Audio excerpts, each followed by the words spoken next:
Alright, something that has been very common in the furry fandom is how popular everything has been. These last years, putting on a fursuit and going around dressed up as a big animal has stopped meaning something strange. I think it's just an environment where you get to be yourself.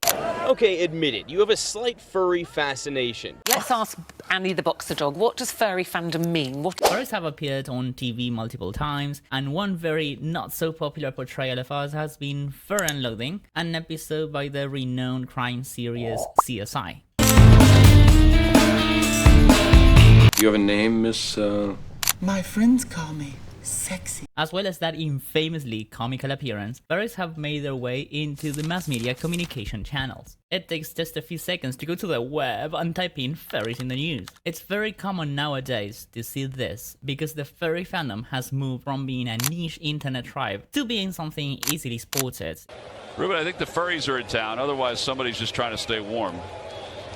No, I think the furries are in town. What's the meaning of this? It's now normal to see kids in the streets say, "Hey, look, it's a furry," or "I like your fursuit." I like your fursuit. Thank you.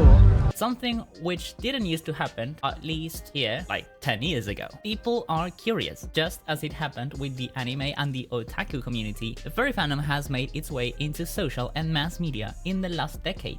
It's not a coincidence to see popular industries around the community trying to farm some extra audiences or make some extra money too. Featuring furries or allegedly mentioning furries might be the difference, as we say, between having a very popular scene around the internet for a while, or on the other hand, a normal series around teenagers' mouths. Being online is very easy advertisement. Just think about the HBO series The Sex Lives of College Girls and their comical episode where Bella gets laid with the school mascot, for example. I'm gonna f the mascot. That fursuit was very well made, and of course it was intended to be suggestive for us furries. In fact, this scene that leaves everything, absolutely everything laid down for internet memes to happen, to appear, to go wild. But the interesting thing is when we furries are actually invited to join this new world of music, radio, or TV. One thing that happened to me once in 2021 was that I organized a day out for fursuiting with friends. The plan was to walk through Chinatown here in Buenos Aires, as I always do. But when we were there, we ran into a rock band. They were recording a music video for one of their first songs. We were asked if we wanted to be featured in the video, and of course we said we didn't have any problems with it. We appeared in a music video and it was a great experience. Thanks to that appearance, I got to perform with them in fursuit at one of their concerts. One of the most magical nights I had in my life, which I still treasure to the day. This was a very special occasion because it helped me jump into this new world of fursuiting, not just for my own entertainment, but to start leaving my mark too. I love to go around and interact with people.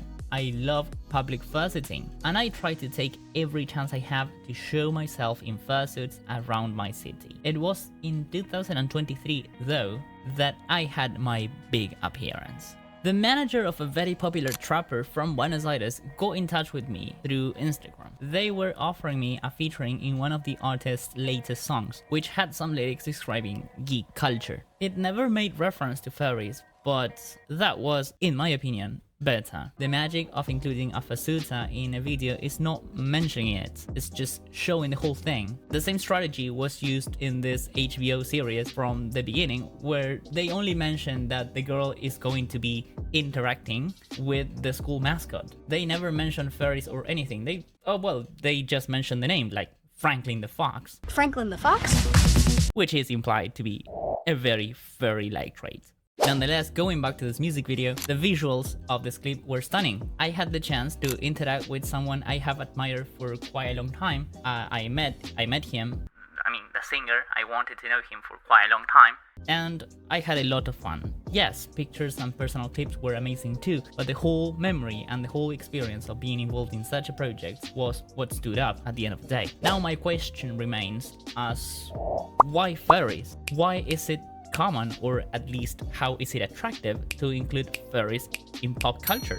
We need to set off from the premise that furries are everywhere. But again, where is the origin of that phrase? Everywhere. Back in the day, anime was around everywhere too. And It had to do with how geeky a portion of teenagers were. These teenagers with time grew up and became the adults that started running common professions like IT, teaching, maybe shop assistants. And then furries started appearing too. We can see today that there are furries in every aspect of society, not only in IT. Hello, I'm Hyper. I'm a furry, and I work at a school. I do school administration work. Hi, I'm Cookie from Germany and I work as an train engineer / train driver, not in IT. My name is Swix and I am a furry. I actually went to university to be an athlete and now I work in professional sports full time. So chances are if you've ever watched a game or maybe seen some highlights on your phone, a furry might have made that happen. I am a teacher and I am a furry, but that has to do with the bubble I am in, as well as the people who watch my content or see me around. This has to do mainly with the fact that the furry fandom is a human hobby, and as we are all people, it's natural to have a hobby. When I went fursuiting and got to participate in my first music video, I was fursuiting in Chinatown. My hobby revolves around fursuiting in a place that is usually crowded in Buenos Aires. Therefore, the people who usually visit Chinatown are likely to see me performing my hobby. That happened with this rock band and also with many TikTokers who record videos there. La comunidad furry es todo aquello que se relaciona con lo que es animales antropomórficos. Our hobbies and our jobs intertwine, and it was just a matter of time until one of us decided to interact and get to know what it was all about. What happens with furries is that we are more easily spotted. I mean, it's easy to see a giant animal costume in the subway or in the streets. And because we humans are critical thinkers, we will question why. Or at least what that thing is. Since the furry fandom has been labeled as a friendly community and the hate towards it has also lowered in the recent years, many have become members, or at least they have started to sympathize with it. As the number of furries goes up, we become more visible, and both industries and people in general will naturally become curious about it. A very, let's say, comforting factor that boosted the normalization of furries is what sometimes furries don't like, and that is the corporatization of the furry fandom. What's that? This commonly happens every once a year with a new release of anthropomorphic characters on cartoons or media, typically if these are attractive. Thank you, Disney, for creating furries since 1923. Thank you. Yet, this is also thanks to a phenomenon I mentioned before, the normalization and the popularization of the furry fandom, which means that franchises will be more enthused to make a revenue out of the fandom, like it happened in 2018 with Converse here in South America. And you need to know something that is actually really nice for our community, and that is that by trying to profit out of our community, these companies make the fandom go visible. Our fandom receives visibility, and it is this visibility that provokes this snowball effect that fosters more opportunities for furries to appear on the media. This is when we finally hit the headlines. Furries appear on the news, mass media shows a story, and our community goes mainstream, meaning the cycle starts again.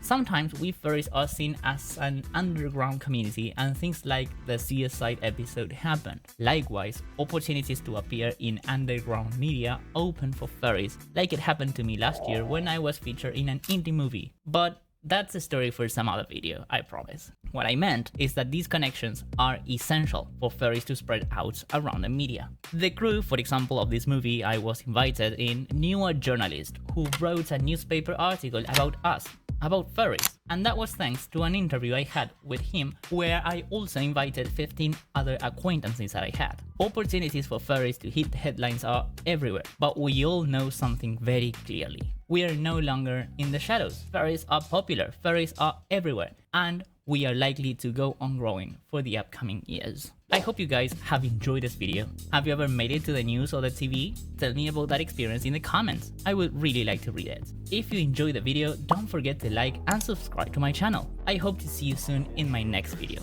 Take good care of yourself, guys. Meow!